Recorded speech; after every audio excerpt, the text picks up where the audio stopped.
Bonjour Internet, comment vas-tu? Le match de la semaine passée contre la Grèce m'a fait réfléchir au nationalisme. Storm there was. Non. Oh, it's through here. Julien, si t'ajoutes ce goal au montage, moi je te jure que je décarte sur le champ. Non. For Mitroglou. C'est mal ce que tu fais. 20 C'est mal et vous vous seconds débrouillerez into sans moi. the second Allez, hop. half. Kostas Mitroglou.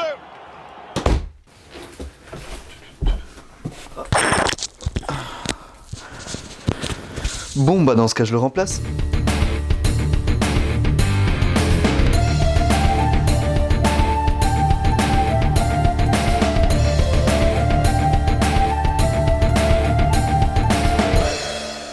Bon, une fois de plus, j'ai craqué et je suis parti sur un titre racoleur. Putaclic, qui dit ça. On va donc démarrer sur de bonnes bases, aimer son pays n'est pas en soi quelque chose de mauvais. Je me considère d'ailleurs moi-même comme un patriote, dans le sens où j'adore aller supporter l'équipe nationale avec l'écharpe, le drapeau et tout le tralala.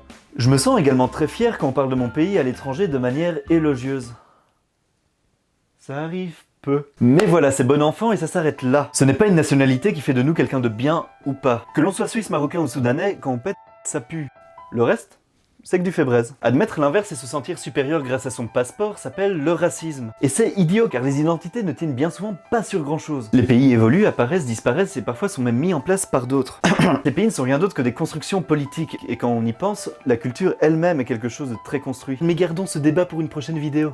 Le problème dans tout ça, c'est que les gens ont besoin de se rattacher à un groupe. C'est toujours plus simple de mettre tout le monde dans le même panier et de désigner des boucs émissaires que de juger les gens au cas par cas. Car la réalité est là. Un pays, ce n'est pas quelqu'un. Ça grouille d'institutions et d'opinions différentes. J'ai déjà entendu des couillonnades du genre « La France est hypocrite. D'un côté, elle fonde les droits de l'homme. De l'autre, elle pille l'Afrique. Ça ne veut rien dire. Ceux qui pillent ne sont pas ceux qui militent pour les droits de l'homme. » Internet, garde bien ça en tête la prochaine fois que tu débats de géopolitique. Un pays n'est pas une personne. Transition. Un autre grand problème du nationalisme, c'est qu'il envenime l'objectivité du débat. En termes moins pelle-cul, ça nous fait pondre des arguments de chacal. Car le nationalisme n'est pas une opinion, c'est un sentiment. Une forme d'amour. Défendre sa nation pour défendre sa nation n'est pas objectif. Ton pays n'est pas une entité à laquelle tu dois te dévouer. Cette notion a été créée il y a bien longtemps pour te manipuler et justifier des atrocités comme la guerre. C'est pour contrer cette vision vieille comme l'humanité de la mère patrie qu'est née la notion de citoyen du monde. Les citoyens du monde, au-delà de fumer des joints et de jouer du tam-tam toute la journée, sont des personnes qui acceptent que leur vie n'ait pas plus de valeur que celle des étrangers. Ils considèrent qu'une politique ne peut pas être bonne tant qu'elle défavorise un peuple. Cette vision met à mal certains partis qui ne prônent que leur pays au détriment des autres. Je vais prendre un exemple facile, mais pensez-y au prochain discours de Marine Le Pen. Vous verrez qu'elle n'a que la France à la bouche et qu'elle est bien indifférente au sort des autres peuples. Faisons une petite conclusion bisounours.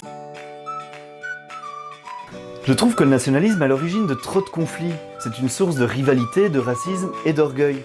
Il reste gravé en nous comme une forme de religion nous donnant une raison d'exister, mais il n'a pas sa place en politique. Allez, que tu sois belge, turc ou de Marc Lore, mets ta vidéo en plein écran et finis ce cœur avec moi.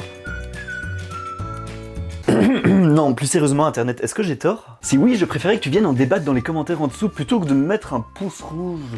Sinon, aide-moi à véhiculer cette idée pacifiste partout autour de toi en partageant et voilà, blablabla. Balance le petit jingle celtique à la con, au revoir, au revoir, au revoir.